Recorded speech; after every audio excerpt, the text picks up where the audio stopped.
My daughter invited 200 people to her wedding, but she left me, her own father, off the list. This is an elite event. A poor man like you has no place there. I just smiled.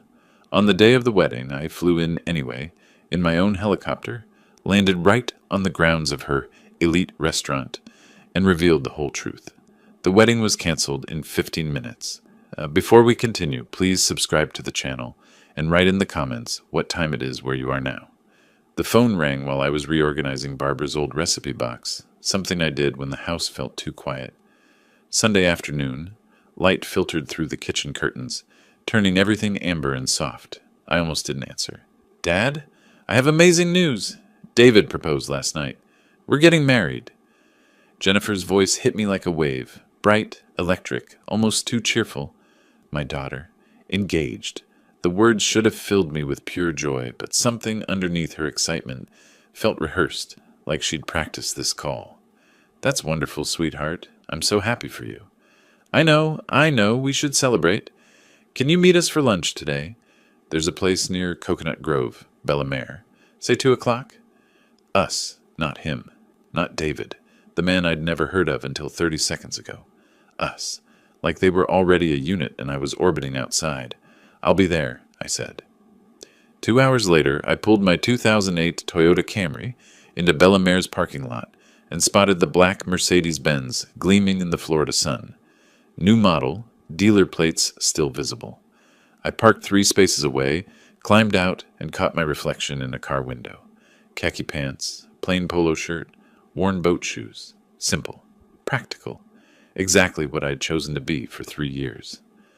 Through the restaurant window, I saw Jennifer sitting across from a man in an expensive navy suit.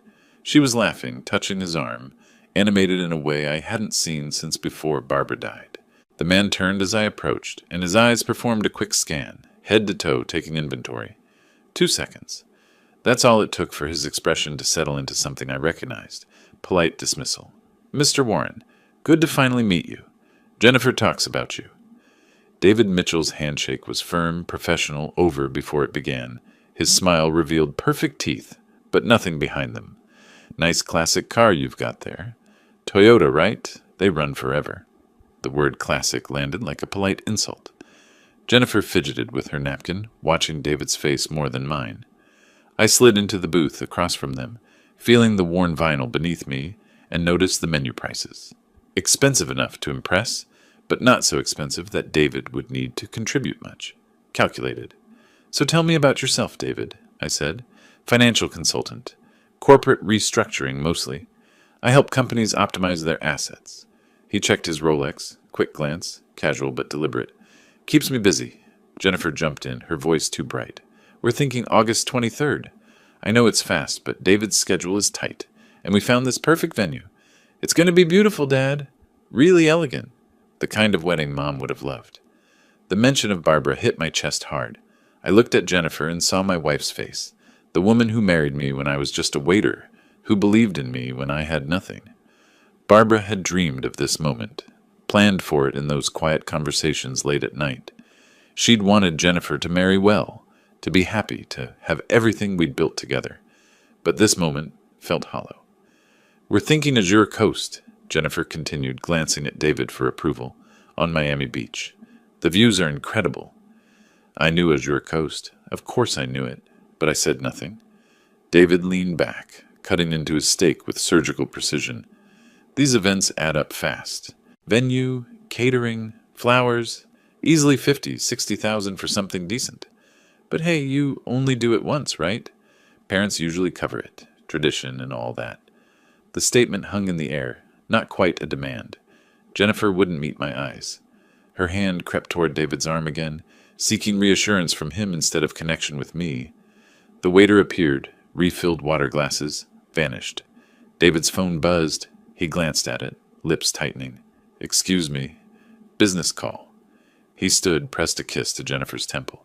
Back in 5. The moment he left, Jennifer's shoulders dropped slightly. She looked at me, and I saw something I'd never seen before in her eyes. Embarrassment. Not about David. About me. Dad, I know the wedding costs are a lot. We're not expecting you to cover everything, but if you could help, even a little, I'm happy for you, sweetheart. Your mother waited years to see this day. I wish she could be here. Jennifer's face softened, but then her gaze shifted to my worn collar. My calloused hands wrapped around a water glass. The softness disappeared. Whatever you need for the wedding, I'll help. You deserve a beautiful day. Thank you, Dad. Her relief sounded more like checking a box than expressing gratitude. David returned, phone in hand, placing it face up on the table. Stock market numbers glowed on the screen. A power move, declaring his world bigger and more important than our family lunch. He smiled at Jennifer, squeezed her shoulder. All good? She asked. Always is. He turned to me. So, Mr. Warren, you're retired now? Jennifer mentioned you used to work in hospitality. Used to work. Past tense. Like I was a relic, a closed chapter. That's right, I said. The lunch ended with handshakes and promises to talk soon about wedding details. I walked back to my Camry while they climbed into the Mercedes. Jennifer waved through the tinted window. I waved back. The drive home took 20 minutes. I gripped the steering wheel tighter than necessary, feeling Barbara's wedding ring pressing against my chest. I wore it on a chain under my shirt, always. Jennifer's nervous laughter echoed in my head. David's dismissive glances burned behind my eyes. The sick feeling in my stomach grew with each mile. My daughter was ashamed of me. I pulled into my driveway and sat in the dark car, engine ticking as it cooled. The modest house stared back at me, peeling paint, overgrown lawn, rusty mailbox. The house I'd chosen deliberately after Barbara died. The house that hid who I really was. Inside, the silence waited. 2 days later, Jennifer's car appeared in my driveway. Tuesday afternoon, sun beating down on her silver Honda Civic. I watched from the living room window as she sat motionless behind the wheel for 30 seconds, gathering courage. Her eyes traced the peeling paint on the porch, the weeds pushing through cracked concrete, the rusty mailbox listing slightly to the left. Visual evidence confirming what she believed. Her father was struggling. She finally emerged, smoothing her dress, rehearsing something under her breath. I opened the door before she could knock. Dad. Her hug was mechanical, brief. The garden looks nice. The lie hung between us. The garden looked terrible, and we both knew it. Come in, sweetheart. Want coffee? We settled at the kitchen table, her hands wrapped around a chipped mug I'd owned for 20 years. She glanced around the room. Outdated furniture, old television, worn carpet. Each glance was a small judgment, building the case in her mind that I was barely scraping by. I wanted to talk more about the wedding, she began, voice careful. David and I found the perfect venue, Azure Coast on Miami Beach. It's expensive, I know, but it's the kind of place his clients expect. I said nothing, just watched her face. His partners will be there, important people. We need everything to be perfect. She pulled out her phone, swiped through photos, top-tier catering, live band, flowers from this amazing florist in Brickell, professional photographer, videographer, the whole package. How much are we talking about, sweetheart? Jennifer set down her phone, met my eyes. 50,000. I know that's a lot. If you can't, I understand. David has savings, but his parents are contributing too, and it would mean so much if you could match them. For Mom's memory. She invoked Barbara like a weapon, knowing it would cut deep, and it did, but not for the reasons she imagined. I pulled out a simple notepad, wrote down the numbers she mentioned, acted the part of a struggling father carefully budgeting his last resources. Jennifer watched me write, her expression mixing hope with doubt. She checked her phone, once, twice, 3 times. Messages from David, probably, asking how it was going. Consider it done, I said. Jennifer's head snapped up. What? I'll transfer the money tomorrow. Your mother saved for years dreaming about your wedding day. She'd want you to have everything perfect. Confusion crossed her face. Where would a retired man living in this house get $50,000? But relief quickly buried the question. She stood, came around the table, hugged me harder this time. Thank you, Dad. You don't know what this means. But her gratitude felt hollow, like she was already calculating what else she could add, with the unexpected windfall. She left 15 minutes later, promises to call soon dissolving in her wake. I watched her car disappear down the street, then moved to my computer in the spare bedroom. Banking app, open. Password entered. The transfer screen loaded. From my checking account, the one Jennifer knew existed, the one I'd maintained with exactly $75,000 for believability, I scheduled $50,000 to her account, enough to seem like everything I had. Below that account, hidden in tabs I didn't open, other accounts held millions, untouched, invisible. That evening I sat on the back terrace with a framed photograph of Barbara, our Azure Coast opening day 15 years ago.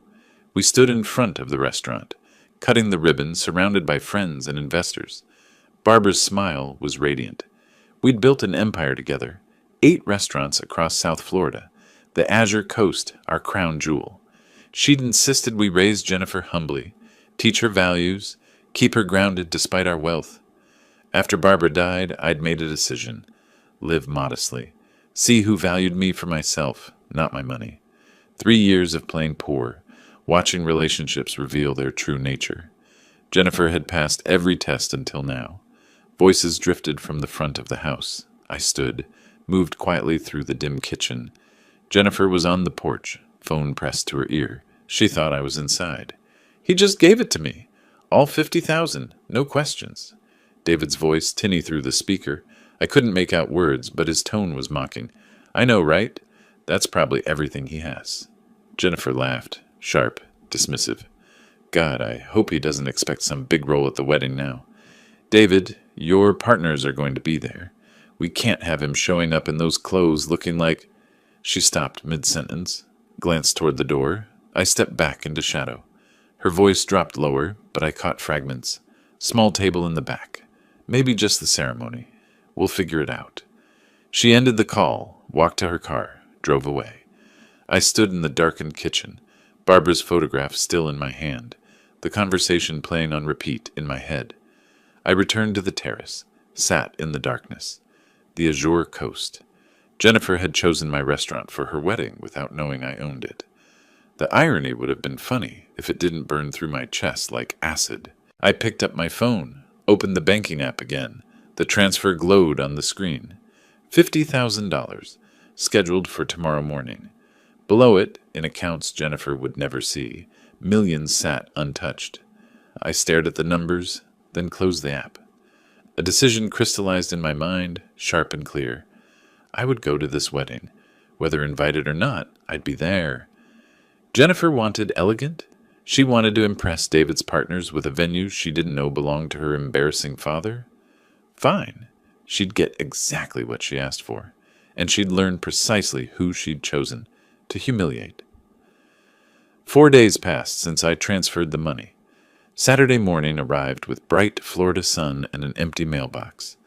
I sat at my kitchen table, coffee growing cold, staring through the window at the metal box mounted by my driveway.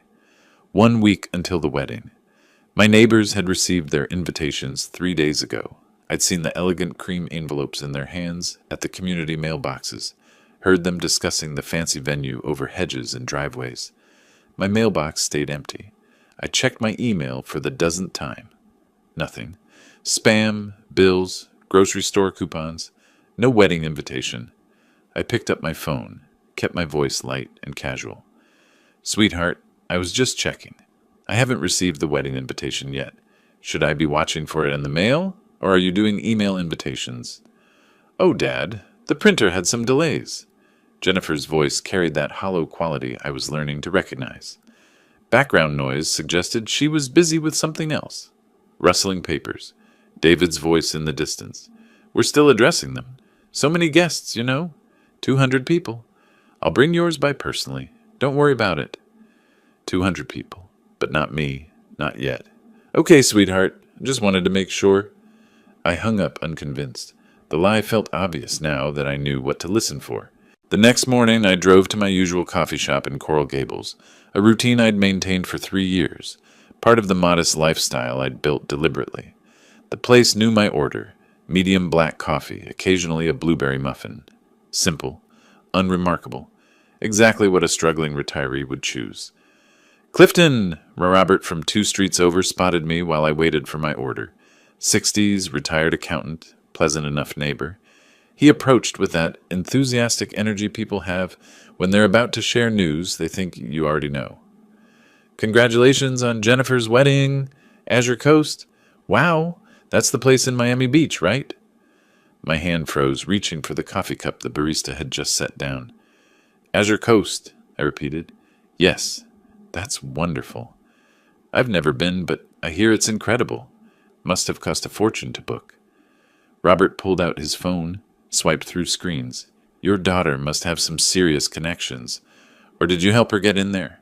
He turned his phone toward me. The digital invitation filled the screen. Elegant design, cream and gold. Jennifer's and David's names in sophisticated script. Below them, Azure Coast Restaurant, Miami Beach. Saturday, August 23rd. 4 o'clock ceremony. Reception to follow. My hand trembled slightly as I steadied his phone to read the details. There in the bottom corner, I saw it. The Azure Coast logo. My logo. The design I'd approved 15 years ago when we'd launched the flagship location. The crown jewel of my 8-restaurant empire. When did you receive this? I heard myself ask. 3 days ago. Beautiful design, very elegant. The whole neighborhood's talking about it. Robert pocketed his phone, oblivious to the earthquake happening inside my chest. Your daughter really knows how to throw an event. You must be so proud. Proud. I stood in the coffee shop, my order growing cold on the counter, while Robert continued talking about the venue's prestige, the oceanfront terrace, the private helicopter pad, the impossibility of booking unless you knew someone important. Every detail he mentioned was something I'd designed, built, paid for. I'd personally overseen the terrace construction. I'd insisted on the helicopter pad despite the architectural challenges. Jennifer had chosen my restaurant, probably recommended by David's wealthy contacts, without knowing her embarrassing father owned it. The irony should have been devastating. Instead, it was overshadowed by something simpler, sharper. My neighbor received an invitation. I didn't. I thanked Robert, took my coffee, drove home. The 30-minute drive stretched longer because I couldn't help myself. I detoured past Azure Coast, parked across the street, watched the Sunday brunch crowd enter through doors I'd selected, watched valet parking cars at a station I'd designed, observed the business I'd built being prepared for my daughter's wedding, the wedding I apparently wasn't invited to. Back home, I tried to rationalize. Maybe Jennifer wanted to hand-deliver my invitation. Maybe she was planning something special. Maybe the printer really did have delays, and Roberts arrived first by coincidence.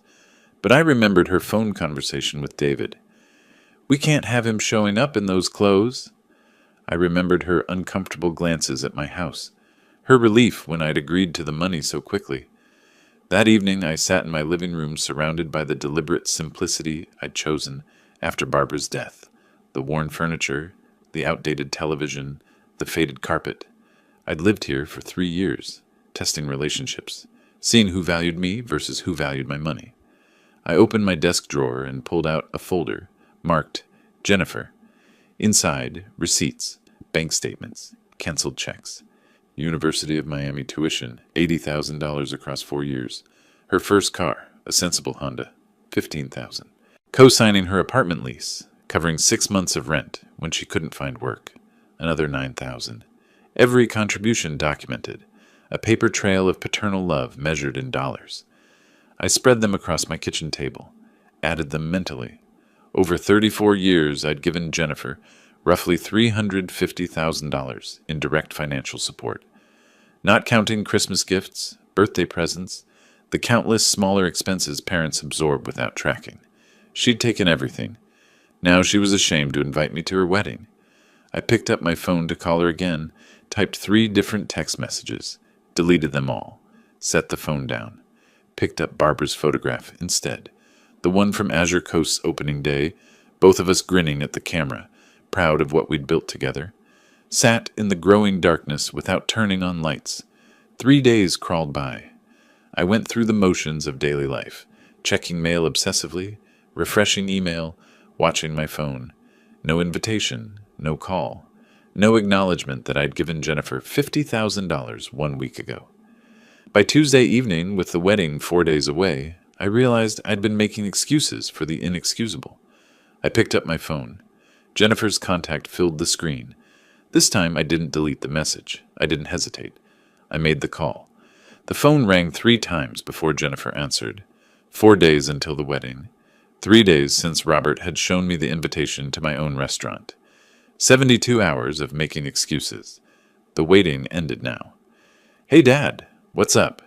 Her voice carried that bright, false cheerfulness I'd learned to recognize. I stood on my back terrace, watching darkness settle over Coral Gables, and dispensed with pretense.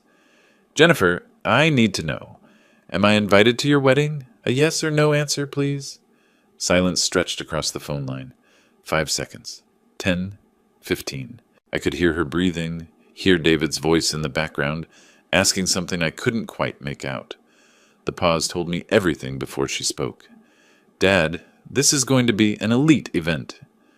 Her voice had changed, shed the false warmth, settled into something colder, more calculated. "David's partners from his firm will be there. Wealthy clients. Important people from his network. Someone in your financial situation you'd feel out of place. It's not personal." I gripped the terrace railing, forcing myself to stay calm, to listen, to let her finish. "Are you saying I'm not invited because I don't have enough money? Because I drive an old car and live in a modest house?" "It's more complicated than that." The words came faster now, as if she'd been waiting to say them, rehearsing them. "You're a wonderful father. You gave me everything you had. Literally, your last $50,000. I appreciate that sacrifice more than you know. But this wedding represents David's career, our future together. We need to present the right image." She paused. I said nothing. Let the silence work. "In those clothes, driving that car, you'd stand out for the wrong reasons. David's partners will be evaluating him, evaluating us. This isn't about love. It's about optics. Professional advancement. Surely you understand business works that way sometimes." "I understand business," I said quietly. "You'd be miserable anyway, Dad." Her voice shifted, becoming almost patronizing, as if she were doing me a favor. "These people talk about investments, real estate portfolios, international business deals. What would you talk about? Your retirement? Your house? You deserve to spend the day relaxing, not feeling inadequate around successful people. We're actually doing this for you as much as for us." The words sounded rehearsed, practiced. I realized this wasn't a spontaneous decision reached that moment on the phone. They'd planned to exclude me from the beginning. The printer delays, the promise to deliver my invitation personally, all lies, buying time, hoping I wouldn't notice until too late to object. "I understand perfectly," I said. "Thank you for your honesty, Jennifer." I paused, thinking of Barbara, thinking of the woman who'd loved me when I was just a waiter, who'd built an empire alongside me, who'd insisted we raise our daughter with values and humility. The woman who'd died believing Jennifer had learned those lessons. "Enjoy your wedding. Your mother would have been proud to see the woman you've become." I ended the call before she could respond.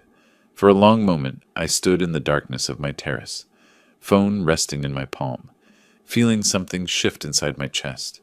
The hurt remained, sharp, genuine, deep as any pain I'd felt since losing Barbara. But underneath it, something harder crystallized, something that had been forming since I'd overheard Jennifer's mocking phone call, since Robert had shown me the invitation, since I'd realized my daughter chose my restaurant without knowing it was mine. For 3 years since Barbara's death, I'd lived modestly to see people's true character. Mission accomplished. I'd seen my daughter's truth, heard it spoken in her own words. Now she'd see mine. I walked inside, turned on every light in my house, and opened my laptop. Logged into my real banking accounts. Not the small checking account Jennifer knew about, but the ones holding the fortune from 20 years of building restaurants, from smart investments, from the sale of 2 locations last year. The numbers glowed on the screen. $180 million. I opened a new browser tab, searched. Robinson R44 Helicopter Rental Miami.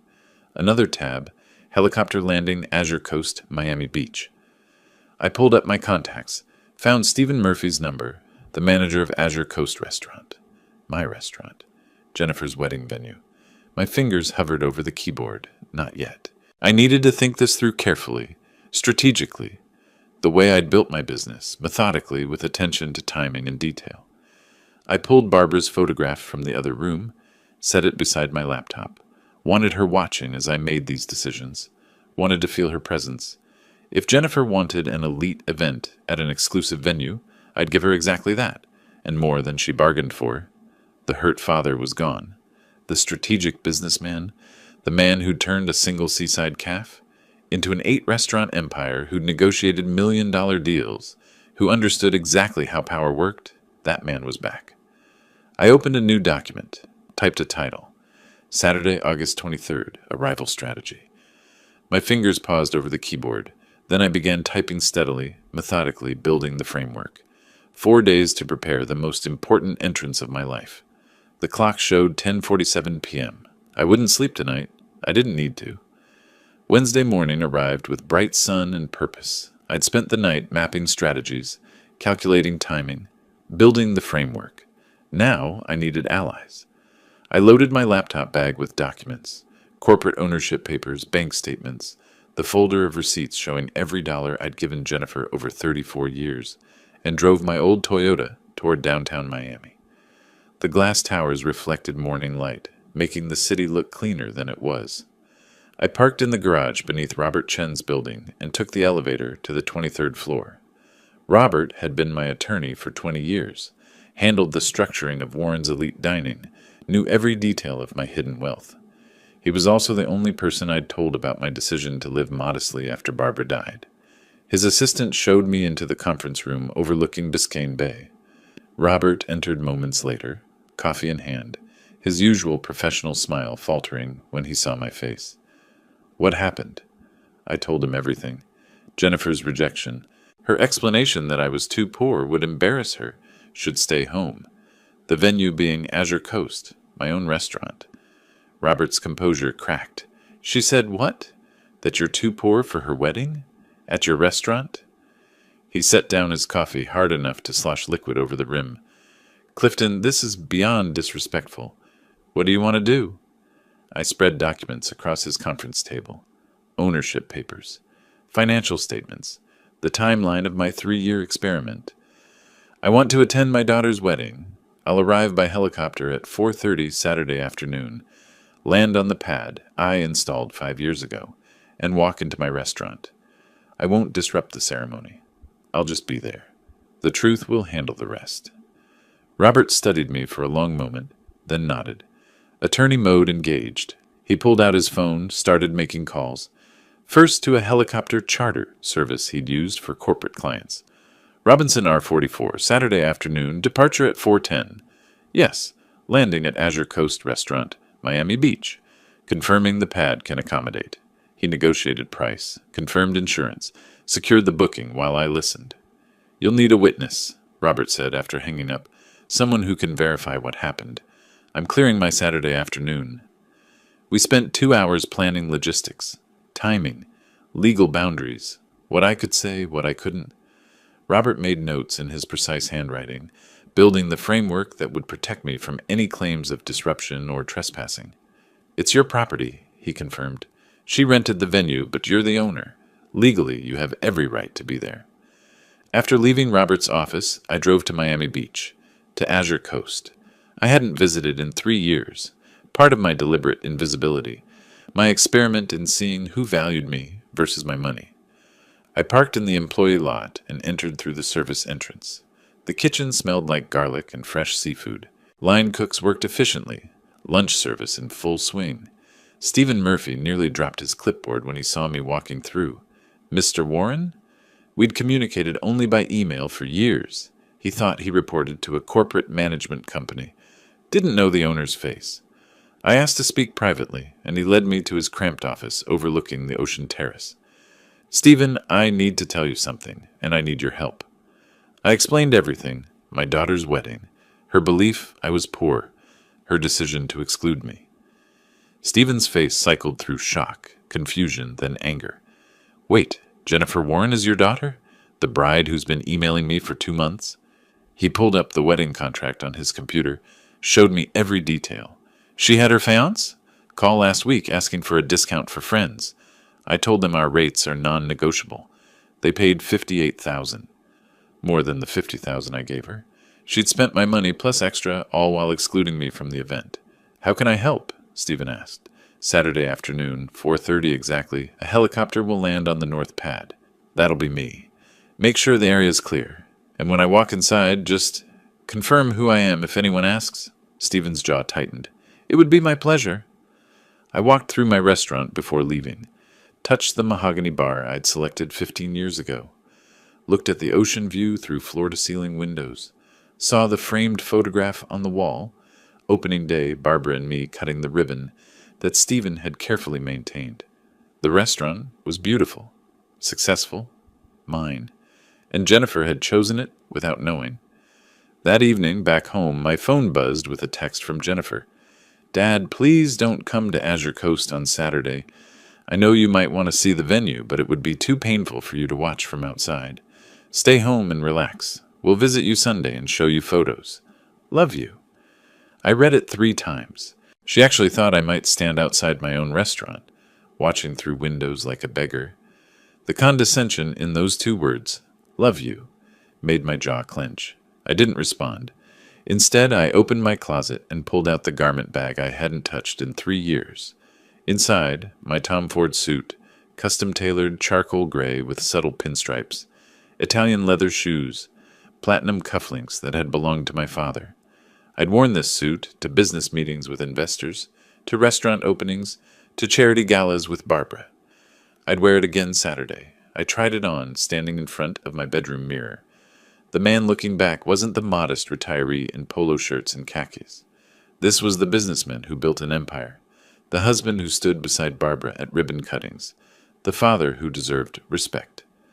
I hung the suit on my closet door where I could see it, set my alarm for early Saturday morning, pulled up the helicopter charter confirmation on my phone. Robinson R44, departure 4:10 p.m., landing Azure Coast 4:30 p.m., 3 days until Saturday, 72 hours until Jennifer's wedding. I looked at Barbara's photograph on my nightstand, the same image that hung in Azure Coast, both of us young and hopeful and proud. She chose our restaurant, Barbara, I whispered. Of all the venues in Miami, she chose ours, and she doesn't even know. The irony would have made Barbara laugh, then cry, then ask me what I planned to do about it. Now she'd see. The helicopter noise was surprisingly tolerable with the headphones on, a steady thrum beneath the pilot's occasional updates. Below, Miami Beach spread out in geometric patterns, white buildings, turquoise pools, the darker blue of the ocean. I wore my Tom Ford suit, platinum cufflinks, catching afternoon light through the window. Azure Coast in 2 minutes, Mr. Warren. The pilot's voice crackled through the headset. I leaned forward, watching the coastline sharpen into detail. Then I saw it. My restaurant. The ocean terrace was filled with people in formal wear, colorful dresses and dark suits creating a celebration mosaic. I couldn't identify Jennifer from this height, but I knew she was down there, greeting guests, playing perfect bride, believing her poor father was home alone. Circling once, then approaching from the north, the pilot said. I'd requested the circle, wanted everyone to notice, wanted the spectacle. The helicopter banked, and I watched heads turn upward on the terrace. People pointed, shielded their eyes against the sun. Phones appeared in hands, capturing this unexpected arrival. We completed the circle and descended toward the landing pad. Stephen had cleared it perfectly. No tables, no decorations, just the marked helipad I'd installed 5 years ago for exactly this purpose. The Robinson R44 touched down at precisely 4:30. Through the window, I saw the crowd maybe 50 feet away. Conversations stopped. Champagne glasses paused mid-sip. Every face turned toward the helicopter. The pilot cut the engine. Rotor wash whipped through palm trees. I opened the door and stepped out. The Tom Ford suit fit like armor. Italian leather shoes met concrete. I walked away from the helicopter with measured steps, not hurrying, letting people see me clearly. Whispers started. Phones rose higher, recording. Then I saw her. Jennifer stood near the terrace entrance, wedding dress pristine white, champagne flute frozen halfway to her lips. David beside her, tuxedo perfect, his expression cycling through confusion to recognition to alarm. Jennifer moved first, rushed toward me, dress trailing behind, David following uncertainly. Her face showed everything, shock, anger, embarrassment, settling finally on defensive accusation. "Dad!" She reached me breathless, words tumbling out too fast. "What are you doing here? Where did you get that helicopter? That suit? Did you rent it? Did you borrow money? Are you trying to embarrass me at my own wedding? Her voice rose with each question. Nearby guests turned to watch. David arrived beside her, placed a warning hand on her arm, eyes scanning his colleagues and clients, calculating social damage. I didn't answer her questions, just smiled, calm, knowing. I think it's time everyone knew the truth. I walked past her toward the restaurant's main entrance. She followed, protesting. David followed, demanding explanations. Guests parted for this strange procession: the helicopter father, the chasing bride, the damage-controlling groom.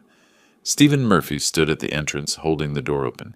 His face stayed carefully neutral, but he nodded once as I passed. Professional courtesy between employer and employee. We entered the main dining room. I walked directly to the far wall, to the photograph that had hung there for 15 years. More guests followed us inside. 50 people, maybe more, drawn by drama and confusion. Jennifer and David tried to position themselves between me and the crowd, but I stepped aside, gestured to the wall. The photograph was 4 feet wide, crystal clear. Barbara and me standing in front of Azure Coast on opening day, May 2010. Both younger. Barbara radiant in blue. Me in a business suit.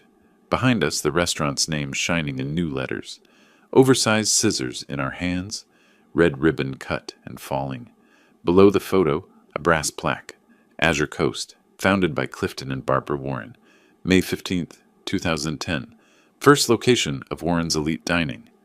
I turned to face the crowd. Jennifer, David, their friends, business associates, family members, all watching. Several phones still recording. I placed my hand on the photograph's frame.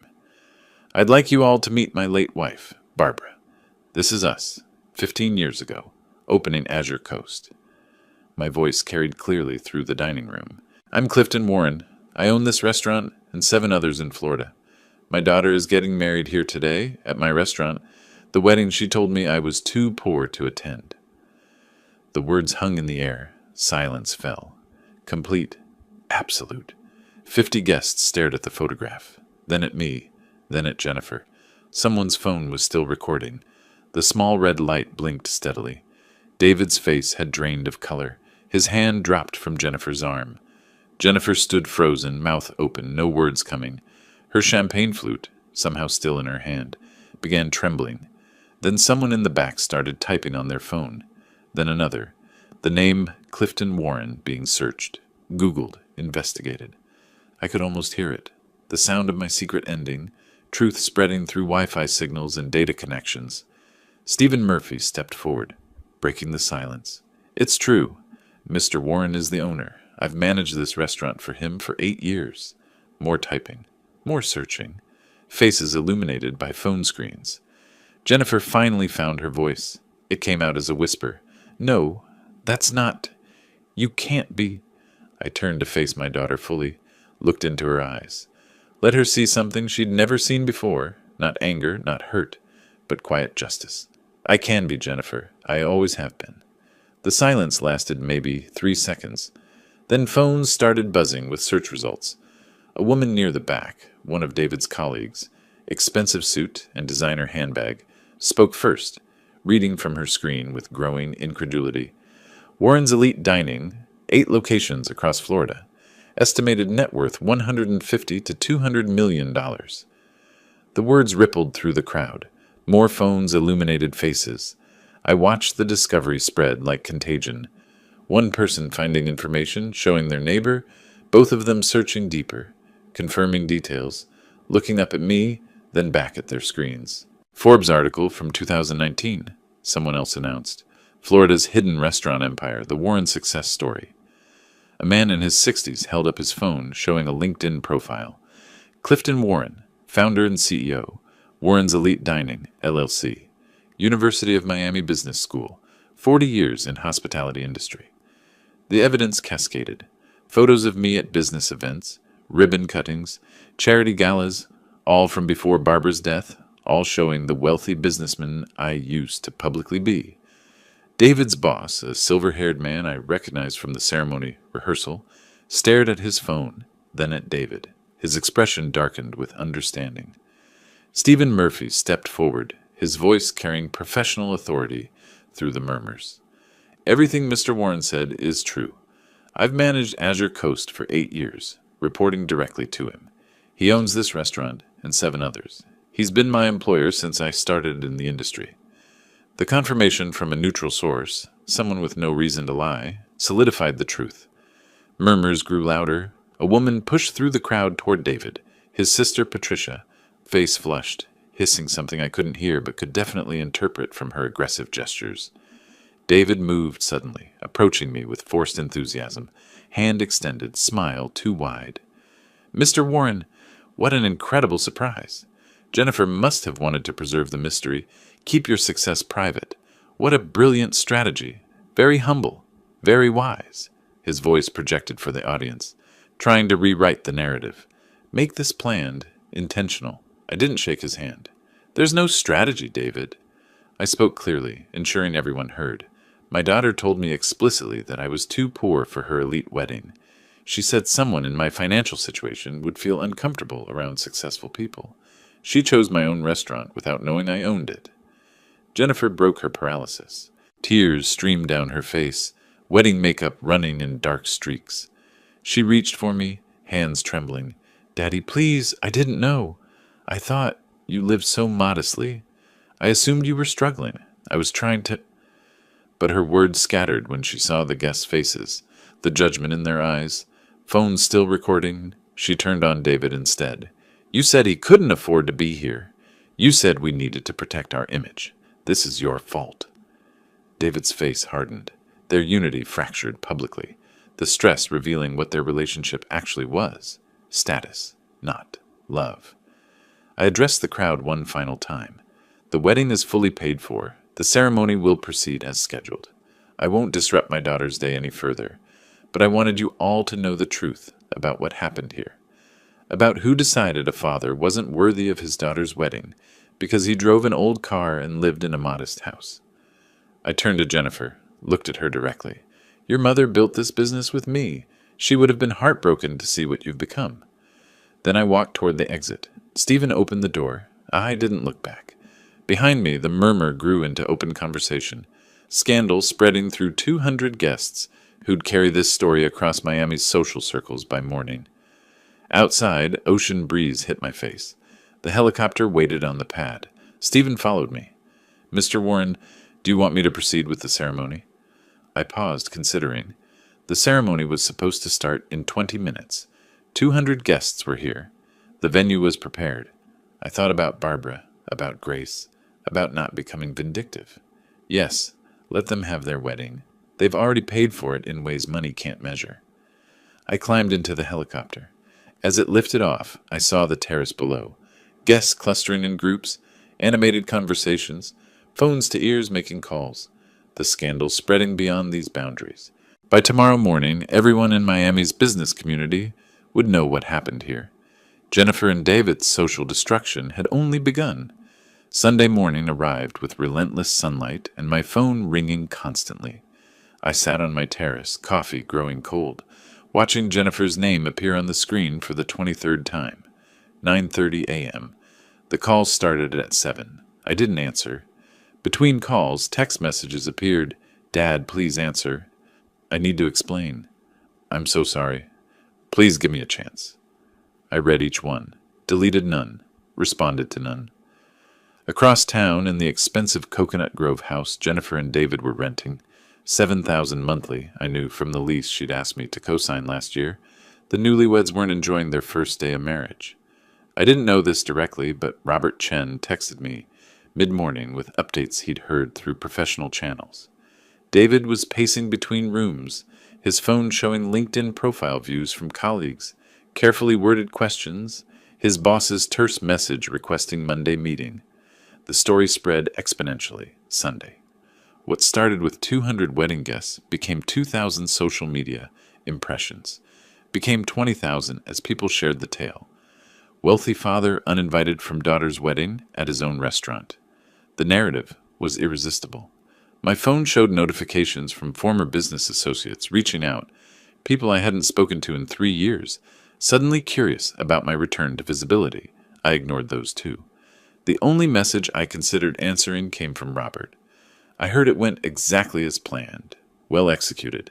Legal boundaries held perfectly. Call when ready. I wasn't ready. Monday morning, David received the summons. Robert heard about it by noon. Professional networks in Miami's financial sector talked, and word traveled fast when someone notable stumbled. David arrived at his downtown office at 9:45, 15 minutes early for the 10 o'clock meeting. The receptionist wouldn't meet his eyes. 3 senior partners sat across from him in the conference room, his personnel file open on the table. Robert got the details later from a paralegal whose firm shared the building. The lead partner, the same man who'd attended the wedding, spoke directly. David, we've received calls from 4 major clients since Saturday. They're uncomfortable continuing relationships with someone who displays such poor judgment in personal matters. If you'll exclude your own father-in-law from a family event over perceived poverty, what does that say about your values, your ethics, your decision-making with their money? David tried explaining, tried spinning, tried claiming misunderstanding. The partners listened politely and delivered their decision. Effective immediately, David was transferred from wealth management to internal operations, back office position, minimal client contact. Salary dropped from $250,000 to $150,000 annually, 40% cut. Corner office reassigned, assistant transferred, book of clients redistributed. This isn't termination, the lead partner clarified. Consider it an opportunity to rebuild your reputation, demonstrate better judgment going forward.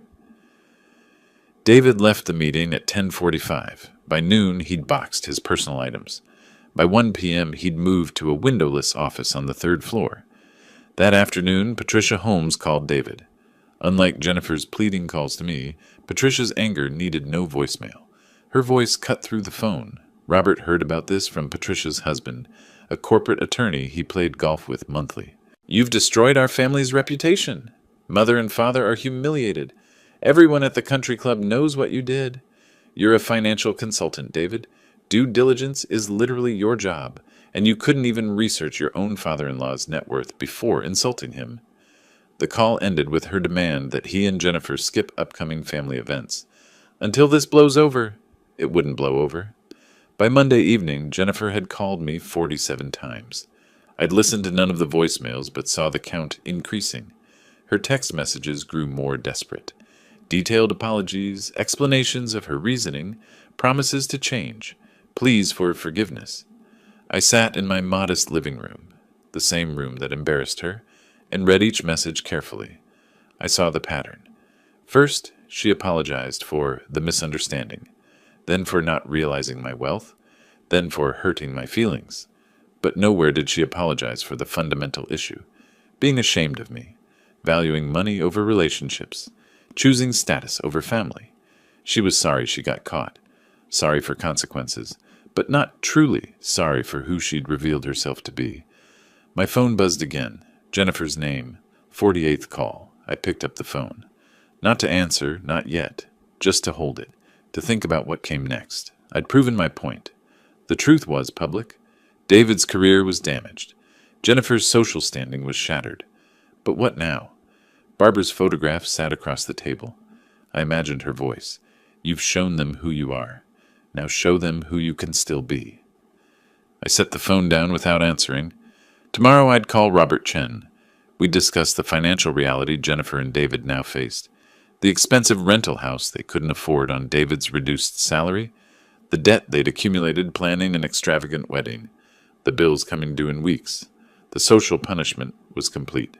But the real lesson, about money, about values, about consequences, that lesson was just beginning. And this time, I'd teach it properly. Tuesday morning found them at their kitchen table, surrounded by bills and bank statements spread across expensive marble. David's calculator sat among the papers, numbers glowing accusingly. We spent $80,000 on that wedding. David's voice was hollow. 50 from your father, 30 from our savings. Our savings are gone. My salary dropped by $100,000 annually. That's $8,000 less per month after taxes. Your salary is about to drop by $20,000. This house costs $7,000 monthly. Add utilities, cars, insurance, food. He pushed the calculator toward Jennifer. We're underwater by at least $3,000 every month. Jennifer's laptop showed her company's HR portal. A meeting request from her supervisor glowed with the subject line, "Discussion required, Monday." She'd been avoiding opening it, but now she clicked. The email was professionally worded but clear. "Recent personal events have raised concerns about client relationships. We need to discuss your role moving forward." "They're going to demote me," she whispered. David slumped back. "We need to find a cheaper place. Or you need to keep your full salary, or—" He trailed off. The unspoken option hung between them. Call her father. "He's not going to help us." Jennifer's tears came suddenly. "I told him he was too poor for my wedding. I said he'd embarrass me. Why would he help us now?" David's frustration boiled over. "This is your fault. Your misjudgment of his situation. Your willingness to exclude family for status." Jennifer's head snapped up. "You convinced me. You emphasized image and professional connections. You made me ashamed of my own father. This is as much your fault as mine." The argument revealed the truth they'd been avoiding. They were both responsible, both complicit, both now paying the price. Tuesday afternoon, Jennifer's meeting with her supervisor confirmed their fears. Reassignment to reduced role meant salary cut from $75,000 to $55,000, another $20,000 gone annually. By Wednesday morning, they'd reached rock bottom. David sat on their expensive couch, staring at abstract art they'd bought to impress guests. Jennifer stood at the window overlooking their manicured yard, the yard they could no longer afford to maintain. "We need to go see my father," she said quietly. "Not to ask for money, to apologize. Really apologize." David looked at her. "You think he'll even see us?" "I don't know, but it's the only honest thing left to do." Wednesday afternoon, they drove to Coral Gables. Jennifer had called ahead, left a voicemail asking if they could visit, promising no excuses. Clifton texted back one word: "Fine." They sat in their car outside his house for 5 minutes, neither wanting to face him, both knowing they must. The house looked different now. Not shabby, but intentional. Not poor, but deliberate. The peeling paint was camouflage. The overgrown lawn was a test. I opened the door before they knocked. I'd been watching them sit in the driveway, working up courage. They looked different. Not the confident couple from 2 weeks ago, but humbled, worn, uncertain. "Come in." I led them to the terrace. The same cheap plastic chairs Jennifer had judged before.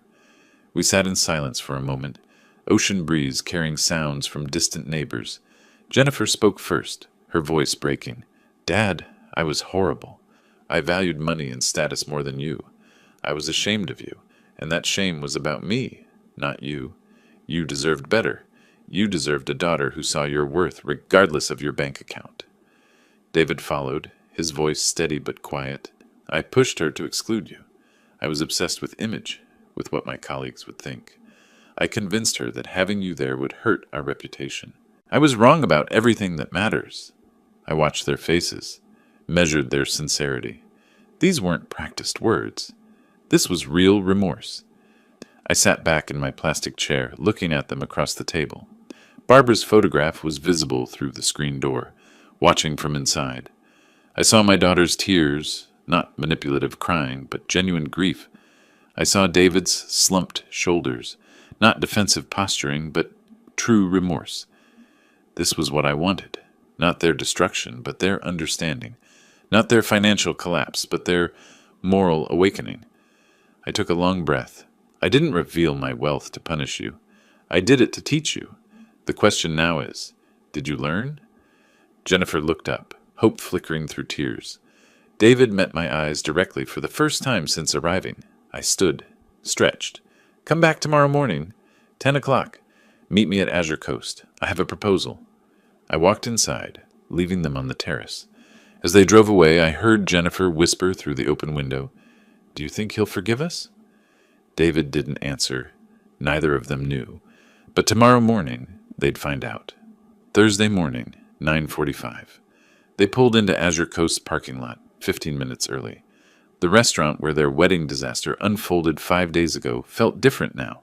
Not a venue of celebration, but a place of judgment, and possibly redemption. At 9:55, they walked inside. Stephen Murphy greeted them at the entrance, expression professionally neutral, and led them through the main dining room, past the photograph of Barbara and me on opening day, to my private office overlooking the terrace. I sat behind a simple desk, wearing a polo shirt and khakis, looking like the modest father they thought they knew. I gestured for them to sit. The office was quiet, just the three of us and waves through an open window. I've thought about your apology. I believe you're sincere. You've experienced consequences, and consequences teach what words cannot. I'm willing to forgive you, but forgiveness doesn't mean erasing what happened. It means moving forward with clear understanding. I paused, letting that settle. Trust has to be rebuilt. Rebuilding requires action, not promises. Jennifer nodded, crying quietly. David sat forward, attentive. I slid a folder across my desk toward David. Job description for financial manager, Warren's Elite Dining. You'll manage accounts payable, budgeting, vendor relations across 8 restaurants. Salary is $85,000 annually with benefits. You'll report to my CFO, work in a back office at corporate headquarters. No client schmoozing, no status games. Just real work, managing real money with real integrity. David opened the folder, read slowly, his finger pausing on the salary line. Less than half his original income. He looked up at me. I'd be honored. I know this is less than I made before, but I also know I need to prove I understand what real work means. Thank you for the opportunity. I turned to Jennifer. Your mother started a foundation before she died, the Barbara Warren Community Fund. It helps elderly people who've been abandoned by their families. Companionship, grocery delivery, home repairs, connection. She ran it herself for 2 years before cancer took her. I've kept it going, but it needs more hands. I slid another folder toward her. I want you to volunteer there. 20 hours weekly, minimum 6 months. You'll meet people who are exactly where you thought I was. Elderly, modest means isolated. You'll learn what real value looks like when money isn't the measure. Jennifer opened the folder, saw photos of elderly faces, mission statements about dignity and community. Yes, I'll do it. I want to do it. I stood, walked to the window overlooking the ocean. I'm also establishing a new initiative, the Barbara Warren Family Reconciliation Fund. $5 million to support families working through conflicts like ours. Counseling, mediation, financial literacy, education. Your situation isn't unique. Many families break apart over misunderstandings about money and worth. I turned back to them. You'll be the first case study. If you do the work, David in his job, Jennifer volunteering, and rebuild your values, your story becomes proof that people can change, that consequences can be teachers, not just punishments. They looked at each other, then back at me. They understood. This wasn't just about them anymore. I sat back down, my voice softening. I didn't do any of this to destroy you. I did it because I love you, Jennifer. You're my daughter. You're all I have left of Barbara. But love doesn't mean accepting everything. Sometimes love means showing people hard truths. Jennifer crossed the office and hugged me. Really hugged me, desperate and grateful and remorseful. I'm so sorry, Dad. I'll prove I've changed. I promise. David stood, extended his hand. Mr. Warren, thank you for this chance. I won't waste it. I shook his hand firmly. Call me Clifton. We're family now. Family doesn't always get along, but family doesn't give up on each other either. 1 month later, September. I visited the Barbara Warren Community Fund Center on a Thursday afternoon. Jennifer was there, helping an elderly man named Harold with his groceries, listening patiently to his stories about his estranged daughter. Her eyes met mine across the community center, and I saw understanding there. She got it now. She saw Harold's worth not in his bank account, but in his dignity, his humanity. David had been working at Warren's Elite Dining headquarters, managing budgets. His former colleagues occasionally saw him in business settings. No longer flashy wealth manager, but competent operations professional. Some smirked. Others respected the humility required to start over. David no longer cared about their opinions. Jennifer and David moved from the expensive Coconut Grove house to a modest apartment in Coral Gables, 3 blocks from my house. They had me over for simple dinners. Conversation flowed naturally now, without pretense. Jennifer asked about Barbara, about the early restaurant days, about values that mattered. I told stories, shared wisdom, and felt something I hadn't felt in 3 years. Genuine family connection. Sunday evening, all three of us stood at Azure Coast for the Foundation's first fundraising dinner. Jennifer helped organize it. David managed the finances. I stood at the podium introducing the Barbara Warren Family Reconciliation Fund, telling our story, anonymously, carefully, but honestly, about a father and daughter who lost their way and found it again. Jennifer watched from the back of the room, tears streaming, seeing me honored not for wealth, but for wisdom. That night, I stood at my bedroom window, Barbara's photograph in my hands. I did what you would have wanted, I whispered. I taught her. I didn't destroy her. I saved her. My phone showed a text from Jennifer. Thank you for not giving up on me, Dad. Mom would be proud of who you are. I hope someday I can make her proud of who I've become. I texted back, she already is. So am I. I set down the phone and the photograph, turned off the light, and slept peacefully for the first time in weeks. Not because I won, but because I did what mattered. I loved my daughter enough to show her the truth, and she loved me enough to learn from it. If you like this story, please like this video, subscribe to the channel, and share your impressions of this story in the comments. To listen to the next story, click on the box on the left. Thank you for watching.